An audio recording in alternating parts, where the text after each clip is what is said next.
Loulou. Alors aujourd'hui on va parler un peu de conjugaison. Cette année on a déjà vu les verbes en ER si vous vous souvenez, donc qui à chaque fois se terminaient de la même façon selon la personne avec qui ils étaient. Par exemple quand ils étaient avec je, tout le temps ça finissait par E. Je parle, je regarde, etc. Quand c'était avec tu, ça finissait par ES. Donc on savait à chaque fois que les terminaisons étaient les mêmes si le verbe à l'infinitif était en ER. Alors aujourd'hui, on va voir les verbes un petit peu à part, qui sont des exceptions. On a déjà commencé un petit peu à voir avant le confinement, si vous vous souvenez. Vous avez déjà travaillé un peu dessus. Et aujourd'hui, j'aimerais bien vous montrer son copain, qui s'appelle être, le verbe être, qui est très très spécial. Donc celui-là, il faut vraiment l'étudier super bien, parce que toutes les orthographes sont assez difficiles, et il faut vraiment les étudier, quoi. Il n'y a pas vraiment de logique, et on le voit partout et tout le temps. Donc il est vraiment important. Alors, ça va, on commence avec je. Bah, si je veux parler de moi, je me présente, je vais dire « Je suis une institutrice ». Alors, je suis, ça s'écrit S-U-I-S. Je les écris en grand, en imprimé pour que vous voyez bien. L'orthographe, donc vous voyez, il finit par S. Alors, tu, bah, si je vous parle à vous, mes élèves, je vais dire « Tu es un élève ». Alors, tu es.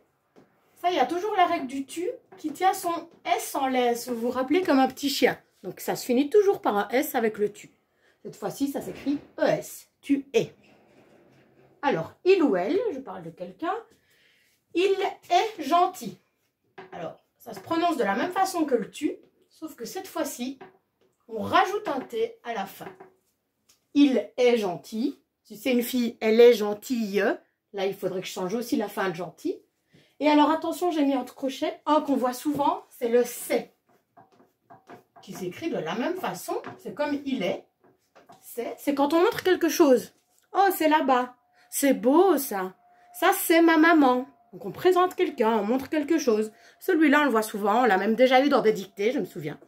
Donc, voilà, c'est bien de le retenir aussi avec son petit C apostrophe. Alors, nous, bah, je parle de nous tous, ce qui se passe en ce moment. Nous sommes confinés. Nous sommes... Oh. Attention, il y a deux M. Je vais même les souligner. Et un S aussi. Donc voilà, là, il n'y a pas de truc, il faut les apprendre. Nous sommes, deux M, ES. Avec vous, vous êtes heureux. Vous êtes... Alors là, c'est le premier qui ressemble un petit peu plus à notre verbe à l'infinitif. Ça ressemble quand même à être. Et on doit d'ailleurs aussi lui mettre son petit chapeau. Vous êtes, encore avec un S à retenir. Donc vous êtes heureux, bah ça j'espère quand même. Alors, ils ou elles sont des enfants. Ils ou elles sont, alors le son on le connaît, ON. Et là, on va leur mettre un T. Attention. Donc voilà, c'est tout pour la conjugaison du verbe être, qu'il va falloir bien étudier et travailler dans les exercices qui viendront bientôt. À bientôt!